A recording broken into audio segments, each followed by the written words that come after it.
I went to the church when I was younger, and one of the secretaries there, or a secretary there,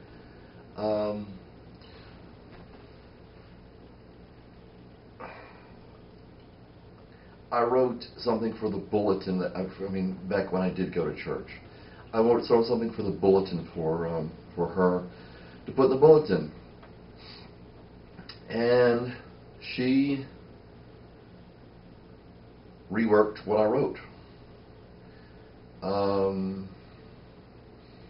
think she was high school educated and wasn't that smart as far as I'm sure she was capable. I'm sure she was probably, people are intelligent. I'm sure she was intelligent, but she wasn't intelligent when it came to writing things.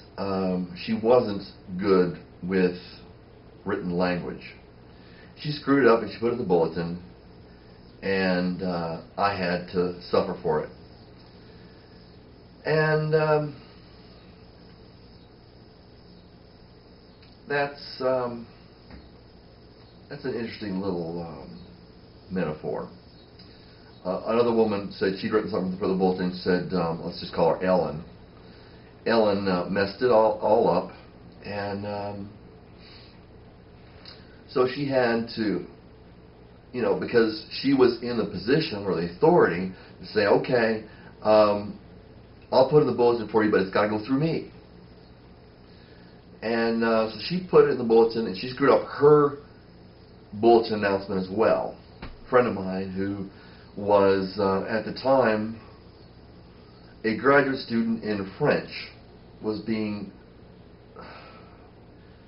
submitted, having to put up with this woman who, although I'm sure capable of many things, I'm sure, an intelligent person, could not write worth a darn.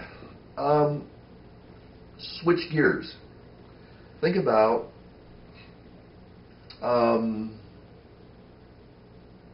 what happens when you go to church, if you go to church, or you talk to a politician, or you talk to a lawyer or a judge. They don't know common sense things a lot of times. It's the same thing with church, same thing with these people. We often have to, if we go to church, which I don't recommend, I do not go to church, I suppose, if you know nothing about Christianity, you want to find somebody to tell you something about it, but I wouldn't recommend it long term, but if you go to church, you'll find that the preacher or the people in authority have a lot of information, maybe about the Bible.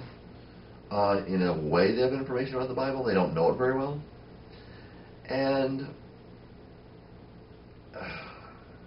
they'll make you feel as if you're a dummy, that you don't know basic principles, which people in church, and especially leaders will violate. Well, not just leaders, but everybody, but especially leaders will violate the principles that you know or have to do with right and wrong, and they'll violate things and they'll be wrong, and yet you have to go there.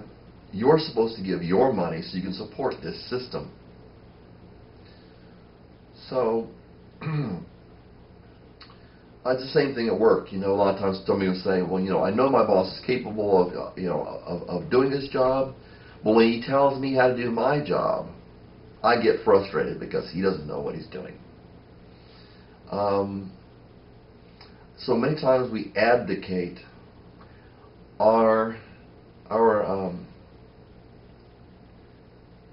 authority and ability to decide for ourselves what church we're going to go to, what we're going to learn. We say, well, a Sunday school teacher knows more than I do. He may know more about details about the Bible, but does he know more about Christianity?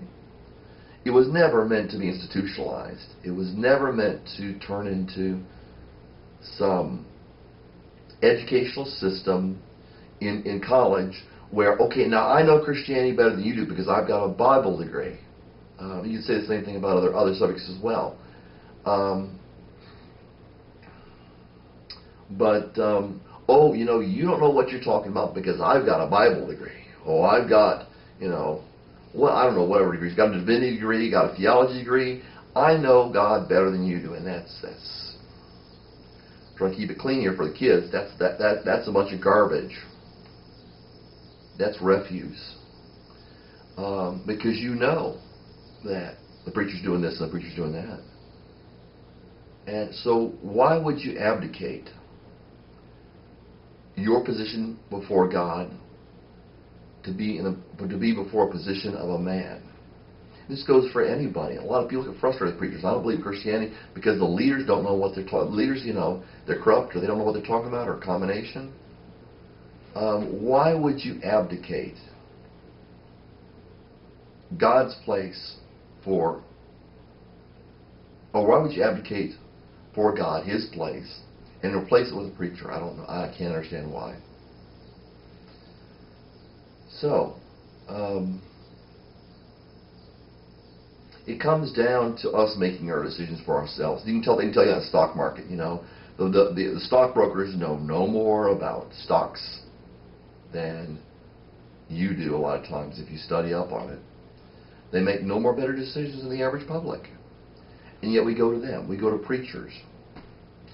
A lot of times judges could make a right decision if their life depended on it, because you have to remember that the attitude of who's corrupt in our minds probably starts out, around being a lawyer. Well, judges are lawyers. So when you go to somebody about moral authority, which relates to other, that's where I believe religion starts, is moral. You go to these people and you say, I'm going to get a fair decision by this judge. I'm going to be treated fairly by my preacher. And he said they're gossiping and stuff like that, which is contrary to the Bible he says he knows so well. So be careful and don't abdicate your standing before God to another person. It's dangerous. It's, according to the Bible, it's ungodly.